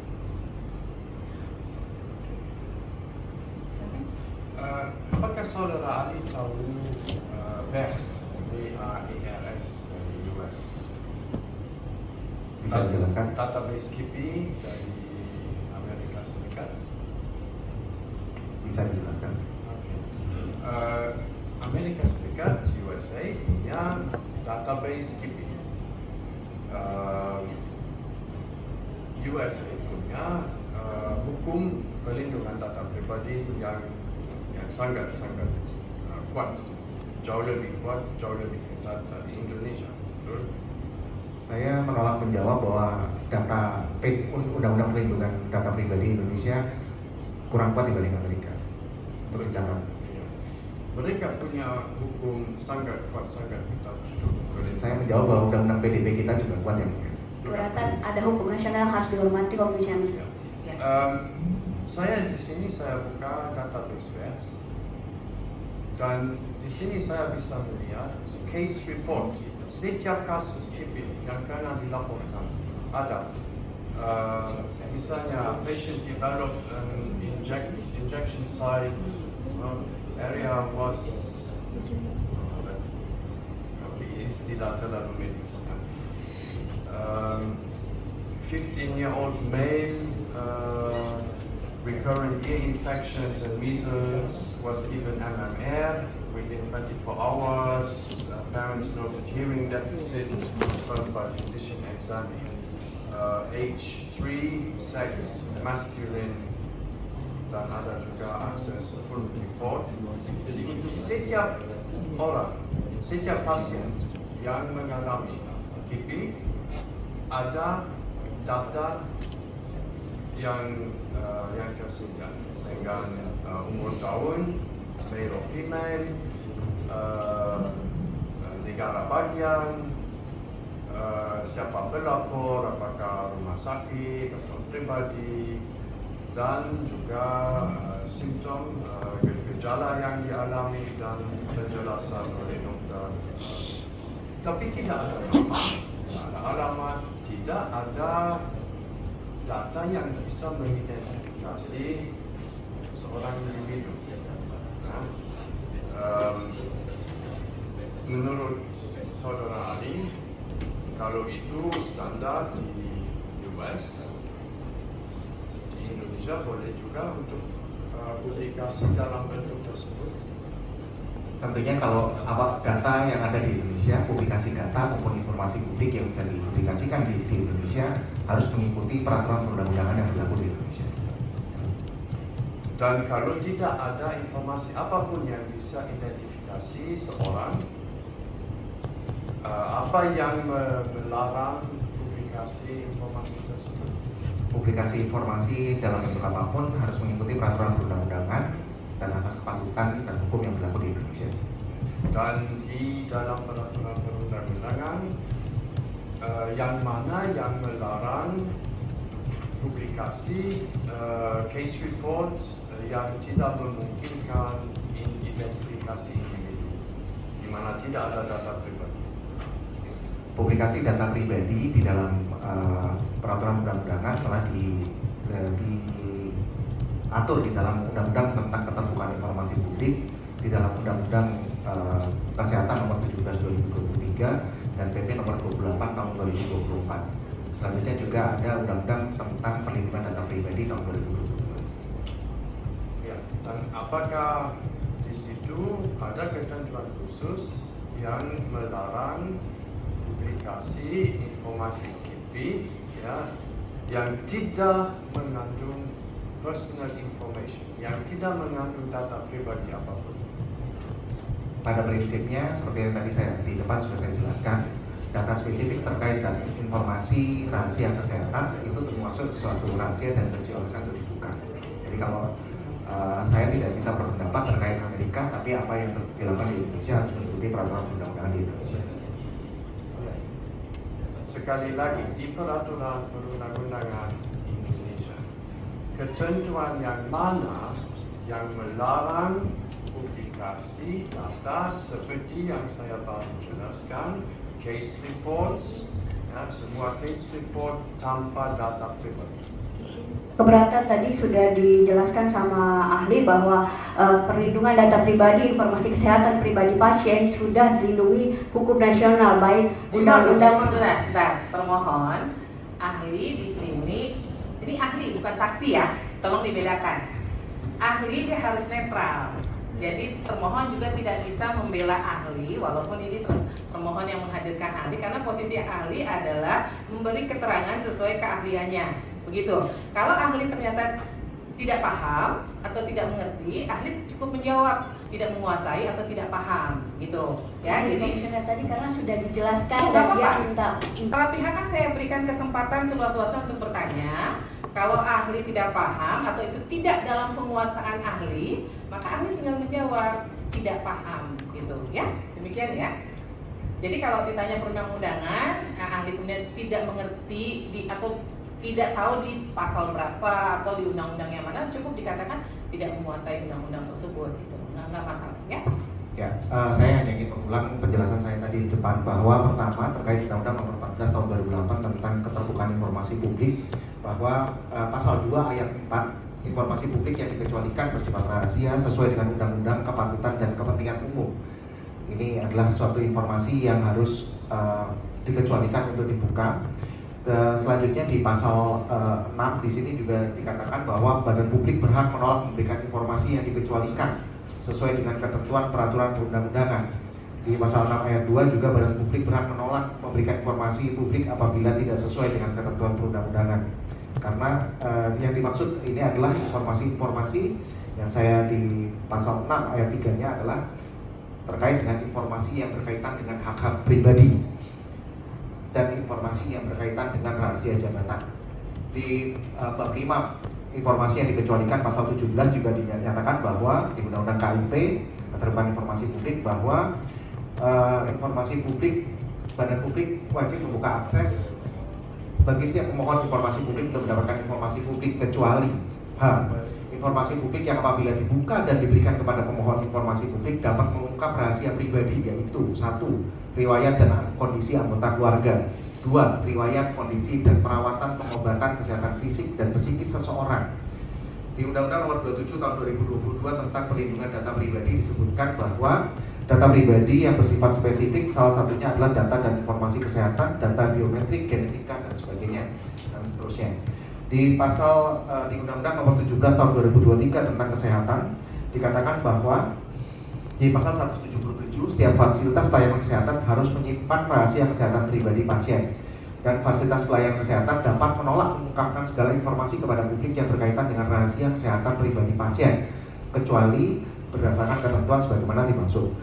Di PP 28 tahun 2024 tentang kesehatan dikatakan bahwa pasal 735 rahasia kesehatan pasien yang dimana sebagaimana dimaksud dapat dilakukan pembukaan untuk kepentingan pemenuhan permintaan aparat penegak hukum dalam rangka penegakan hukum, penanggulangan KLB wabah bencana, kepentingan pendidikan dan penelitian secara terbatas. Ya. Dan di bagian ke-6 tentang rahasia kesehatan pribadi pasien, pasal 788 juga dikatakan bahwa fasilitas pelayanan kesehatan ini wajib menjaga dan menyimpan rahasia kesehatan pribadi pasien. Di pasal 783 di mana pembukaan isi rekam medik ini dapat dilakukan atas persetujuan pasien dan tidak atas persetujuan pasien. Dan tidak atas persetujuan pasien ini kembali bahwa dimaksud untuk kepentingan pemenuhan permintaan aparat penegak hukum dalam rangka penegakan hukum, penanggulangan KLB wabah atau bencana, pendidikan dan penelitian secara terbatas dan seterusnya. Itu yang saya pahami bahwa data tersebut tidak kenapa tidak dapat dipublikasikan secara luas. Ya, di situ di semua ketentuan ada kata informasi pribadi pasien, seseorang, itu selalu ada referensi data pribadi seorang. Kalau tidak ada informasi yang bisa mengidentifikasi seorang, ketentuan yang mana yang berlaku. Jadi tidak hanya terkait dengan tidak dapat teridentifikasi orang itu saja. Jadi tentunya traceability-nya juga tidak harus dijaga. Dan yang kedua buat saya, informasi publik ini terkait data kondisi kesehatan ini tidak bisa kita buka seluruhnya, harus ada dalam konteks ilmiah maupun etis. Jadi kalau tidak ilmiah dan tidak etis tentu tidak bisa dibuka. Protokol penelitian kedokteran pun kalau kita yang diajukan, kalau tidak ternyata tidak etis dan tidak saintifik, itu juga akan ditolak. Begini Ari, dari semua kan kalau saya lihat pengalaman ahli ini kan selain pendidikan dan riwayat organisasinya ini ada di Majelis Kehormatan Etik, kemudian di Perhimpunan Dokter Forensik dan juga di pengurus Perhimpunan Rumah Sakit seluruh Indonesia ya. Terus riwayat pekerjaan juga sangat luar biasa. Dari regulasi yang ahli ketahui, ada tidak yang secara spesifik mengatakan bahwa informasi terkait data KIPI adalah informasi yang dikecualikan atau rahasia? Data KIPI yang sebanyak apa yang dimaksud? Mau itu dia global, tapi bunyinya secara spesifik. Kalau perlindungan data pribadi kan secara jelas mengatakan informasi yang spesifik mengarahkan kepada seseorang, ya kan? Menjadi informasi yang rahasia. Artinya Kalau nama, ya nama semua orang juga pasang di sini, tidak bisa dikatakan rahasia. Alamat itu bisa menunjukkan si A, si B, si C. Nomor handphone bisa menunjukkan identitas seseorang, itu informasi yang rahasia. Data KIPI yang dimaksud ini kan gejala medis yang dilakukan, misalnya sampling terhadap 1.000 orang gitu yang disuntikan vaksin. Nah, regulasinya dulu, kita dari regulasi itu ada tidak regulasi yang mengatakan, entah itu peraturan Kementerian Kesehatan, peraturan kedokteran dan sebagainya yang menyatakan bahwa informasi terkait data KIPI adalah informasi yang tidak boleh diakses oleh publik. Kalau spesifik menyebutkan KIPI tidak ada, tapi kalau kita mengatakan sebagai data informasi kesehatan itu ada. Ya. Kalau saya tadi mendengar ahli mengatakan, saya justru menemukan jurnal yang secara spesifik menunjukkan tempat dan orang. Ya, ini kalau saya tinggal browsing cari nih kejadian di salah satu puskesmas. Puskesmas disebutkan lagi nama puskesmasnya di Kota Padang. Kasusnya terjadi terhadap berapa banyak anak. Ya. Di sini spesifik banget ini disebutkan. Apakah ini menurut ahli ini melanggar? Harusnya kalau kita bicara undang-undang ini melanggar. Sekian banyak anak, umurnya disebutkan, pendidikannya disebutkan, kemudian disebutkan gejalanya, demam sekian anak, sekian, lesu sekian, muntah sekian orang, ya, ini semua disebutkan nih. Kemudian awal gejala KIPI-nya demam, pembengkakan sekian hari dan sebagainya. Ini kan sebenarnya kalau kita mencari tahu di puskesmas itu bisa ketahuan datanya. Kalau kita browsing itu, ini spesifik loh, karena menyebutkan nama tempat secara jelas gitu. Nah, sejauh mana kalau dari pemahaman ahli, data KIPI, sejauh mana itu boleh diakses? Yang bagian mana sih yang boleh diakses? Bagian mana yang boleh diakses adalah bagian yang sesuai dengan data-data agregat tadi, jumlah pasien, jumlah orang yang mengalami, laki-laki atau perempuan, gejalanya seperti apa, itu semua bisa diakses. Bisa diakses. Ya. Gejalanya misalnya yang demam sekian orang, yang muntah sekian orang, itu boleh diakses. Boleh. Oke, baik.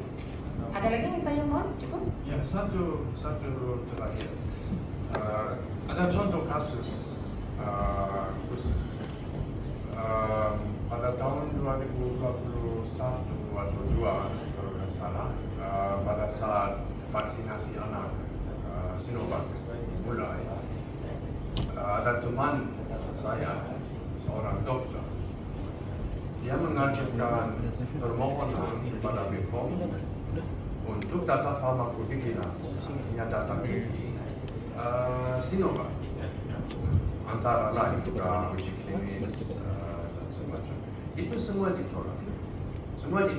Data uji klinis ditolak, data pharmacovigilance atau KIPI ditolak, semua ditolak. Dan data pharmacovigilance secara khusus ditolak dengan alasan privasitas. Menurut saudara Ali sebagai dokter, gimana seorang dokter bisa memenuhi informed consent yang wajib secara hukum dan etis kepada pasiennya tanpa dia punya akses ke data lengkap? Pada saat memberikan informasi kepada pasien, tentu dalam informed consent itu kita lakukan di setiap obat tentunya sudah ada data keamanan, data jenis bahan aktifnya yang ada di dalam brosur obat itu. Jadi itu bisa disampaikan kepada pasien untuk bisa menerima obat tersebut. Selanjutnya, kalau memang ada data-data publikasi sebelumnya terkait dengan data-data kejadian ikutan ataupun efek samping, resiko medis, itu juga bisa disampaikan dalam pemberian informasi. Apakah dalam flyer dalam kotak kartu obat ada analisis risiko manfaat lengkap untuk setiap penyakit penyerta dan semua kemungkinan untuk analisis risiko manfaat itu semua ada di dalam leaflet obat? Saya tidak memiliki pengetahuan untuk menjawab apakah setiap leaflet obat itu sudah memenuhi kebutuhan akan informasi. Baik, cukup. Ya. Saya sebelum memberi kesempatan termohon untuk bertanya. Termohon saya diingatkan, kita sebelumnya waktu pemeriksaan setempat sudah memeriksa terkait dokumen data itu. Seingat saya kemarin kita baru kontrak ya. Sudah diperlihatkan ini. Iya.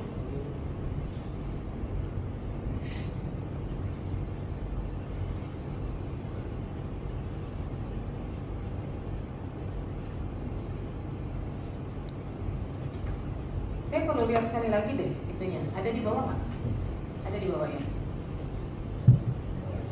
Boleh disilakan ke majelis. Nanti sambil majelis memeriksa, termohon saya persilakan untuk menggali dulu. Ya, silakan.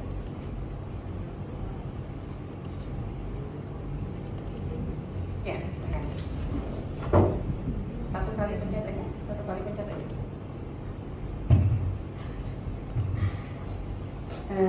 Izin komisioner, kami sebenarnya sudah sepakat dengan apa keterangan yang ahli sampaikan pada hari ini, dan kami ada 4 catatan untuk hasil keterangan ahli pada hari ini. Satu, izin komisioner mengklarifikasi bahwa data agregat yang tadi disampaikan oleh ahli itu memang akan kami berikan.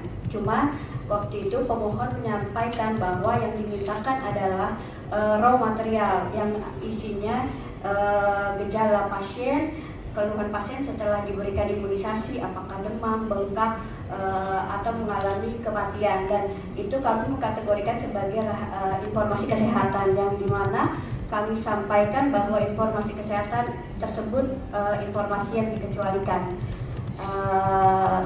Dan tadi sudah ahli jelaskan bahwa terima kasih ahli, keterangannya sudah cukup jelas dan gamblang bahwa informasi publik yang bisa diberikan kepada masyarakat sebagai bentuk edukasi adalah data agregat, di mana data agregat tersebut dapat dipelajari oleh masyarakat, apakah mengalami apakah dapat dinilai sama masyarakat sendiri akan menggunakan atau tidak, karena pada prinsipnya program imunisasi untuk inform konsen di Indonesia itu tidak ada bentuk tertulisnya. Inform konsen untuk program imunisasi sesuai dengan Permenkes kita, kedatangan pasien ke Pasienkes merupakan bentuk persetujuan dari pasien untuk disuntikan vaksinasi maupun imunisasi. Dan saya ada catatan satu lagi kepada pemohon. Saya sangat kecewa terhadap saudara pemohon karena tidak menghormati hukum nasional Indonesia dengan menyatakan perlindungan data pribadi Indonesia tidak cukup kuat dengan hukum Amerika. Dan merupakan ujaran kebencian di Indonesia.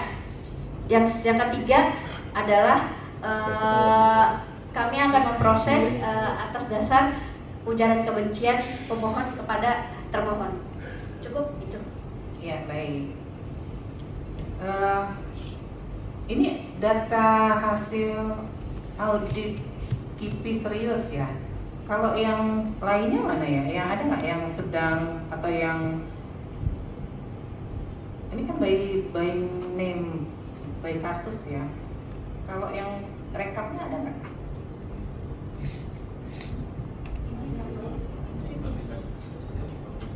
Iya, seingat saya terakhir itu minta, tapi saya nggak itu karena kita nggak sempat dikasih yang seluruhnya ya.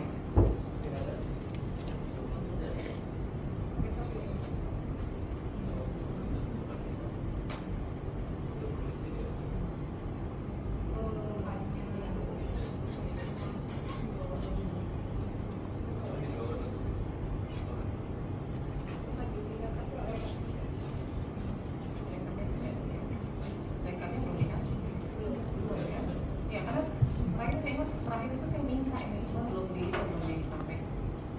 Oke.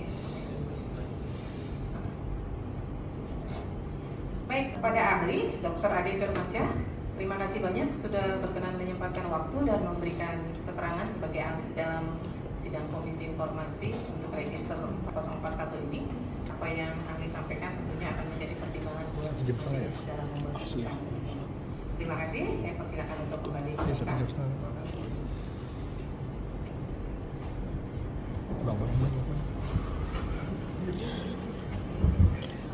Baik, kepada termohon, karena majelis belum mempunyai gambaran terkait data KIP itu seperti apa, gitu ya. Karena kalau yang disampaikan oleh termohon berupa hasil kajian kausalitas dan hasil audit KIP ini kan per kasus sudah pasti dikecualikan karena menyebutkan secara spesifik nih kan, menunjukkan orang. Nah, kalau yang secara agregat atau yang apa yang ingin disampaikan oleh termohon belum kami terima, ya, maka tadi majelis berdiskusi, kami akan memeriksa sekali lagi, gitu ya. Mohon disediakan secara lengkap informasi terkait data KIP yang dikuasai oleh termohon. Nah, termohon, apakah informasinya bisa dihadirkan semua persidangan? Enggak untuk hari ini, untuk sidang berikutnya. Kalau nggak bisa dihadirkan semuanya secara lengkap, kita pemeriksaan setempat sekali lagi. Pakai ini biar direkam. Izin untuk mengkonfirmasi dulu bahwa kesepakatan dari pemohon ini yang dimintakan waktu itu kan bukan data agregat yang majelis, yang dimintakan adalah yang tadi disampaikan adalah raw material yang artinya gejala atau riwayat pasien. Nah itu apakah butuh diklarifikasi dulu kepada pemohon atau nanti tetap kami hadirkan untuk data agregatnya? Gak apa-apa dihadirkan dulu. Jadi majelis ingin melihat ya, karena kan majelis harus mengetahui dulu nih sejauh mana sih data KIP ini gitu loh. Komplitnya tuh seperti apa sih keseluruhan data KIP itu? Ya, nanti baru mengarah kepada permohonan informasi yang diajukan oleh pemohon. Bentuknya seperti apa gitu. Ya. Jadi nanti silahkan dari pihak termohon menyampaikan kepada panitera apakah saya minta harus lengkap ya. Jadi jangan hanya misalnya nih kayak ini kan hanya Sulawesi, hanya Lampung ya. Saya minta secara keseluruhan lengkap. Kalau ada yang udah direkap malah lebih baik lagi. Nah, jadi nanti dikomunikasikan silahkan apakah akan dihadirkan ke persidangan. Kalau memang tidak begitu banyak atau kalau takut hilang berarti akan kami lakukan sekali lagi pemeriksaan setempat. Gitu ya, termohon ya. Ada lagi yang ingin disampaikan dari termohon? Izin yang mulia, berarti ini kayak termohon atau Kemenkes diharapkan untuk menyiapkan data agregat komplit seluruh data ini di Kemenkes. Ini untuk di sidang atau pemeriksaan setempat ya? Silakan dari pihak termohon saja menentukan. Kalau informasinya semuanya bisa dihadirkan ke persidangan, silakan dibawa. Tapi kalau mungkin lebih enak memeriksa untuk mendengarkan keterangan dari yang lain yang mungkin lebih menguasai pemeriksaan setempat begitu ya, nanti disampaikan saja kepada panitera dari pihak termohon baiknya seperti apa gitu ya. Siap. Izin Bu Ketua, saya mengusulkan kepada pihak termohon agar mempersilahkan kami melakukan pemeriksaan setempat. Pertama, datanya jadi lebih lengkap. Yang kedua, juga pihak-pihak yang bisa dihadirkan untuk memberikan penjelasan itu lebih lengkap juga. Ini pengalaman kami ya Bu ya, waktu pemeriksaan setempat yang pertama itu gambaran kami jadi lebih utuh. Tapi kalau ada pertimbangan lain silakan ini hak. Baik, majelis akan kami infokan lebih lanjut kepada panitera. Baik. Kemudian untuk setelah habis pemeriksaan terhadap dokumen KIP atau data KIP yang diminta, maka selanjutnya adalah pembacaan putusan. Oleh sebab itu, sambil menunggu, masih ada lagi yang ingin dihadirkan? Kesimpulan dulu. Kesimpulan, iya betul. Jadi silakan pihak pemohon mulai menyiapkan kesimpulan dari sekarang. Karena kan kalau pemeriksaan setempat dan atau pemeriksaan terhadap informasi yang menurut termohon dikecualikan kan kami melakukannya secara tertutup. Maka habis pemeriksaan setempat tersebut atau pemeriksaan terhadap informasi yang dinyatakan dikecualikan tersebut, termohon juga baru diberi kesempatan untuk membuat kesimpulan dari pihak termohon. Ya, jadi sembari kami melakukan pemeriksaan, pemohon silakan mulai menyiapkan kesimpulan. Demikian ya. Cukup ya dari pemohon, ada yang disampaikan lagi? Ada dua hal. Pertama, saya mau menjelaskan lagi ya, ya, tentang maksud permohonan. Dalam permohonan yang diminta adalah semua data, seluruh data KIP yang dikuasai oleh termohon. Dan itu memang berarti seluruh data lengkap, ya, kecuali apa yang dikecualikan secara hukum. Artinya yang diminta memang semua data yang dikuasai kecuali yang tidak boleh diungkapkan seperti data pribadi. Nanti itu terserah majelis dalam putusan untuk memutuskan apa yang boleh untuk diungkapkan. Yang kedua, kami memang belum bisa mengajukan kesimpulan karena uji konsekuensi belum ada, belum diterima. Nanti silakan diminta ke Panitra. Sudah diajukan. Uji konsekuensi sudah ya Panitra ya? Karena saya sudah pegang juga, harusnya sudah ada ya. Silakan diminta ke Panitra. Ya, jadi terkait informasi yang diminta, memang sesuai dengan permohonan, ini juga yang dipegang majelis adalah seluruh data kejadian ikutan pasca imunisasi untuk semua vaksin. Ya, maka majelis juga mau melihat seluruh data kejadian atau informasi ini untuk semua vaksin. Ya, demikian dari temu cukup majelis. Baik, dengan demikian sidang Komisi Informasi Pusat dengan nomor register 042-5-Romawi-KIP-PSI-2024 antara Yayasan Advokasi Hak Konstitusional Indonesia terhadap termohon Kementerian Kesehatan Republik Indonesia pada hari ini Selasa 29 April 2025 dinyatakan selesai. Majelis Komisioner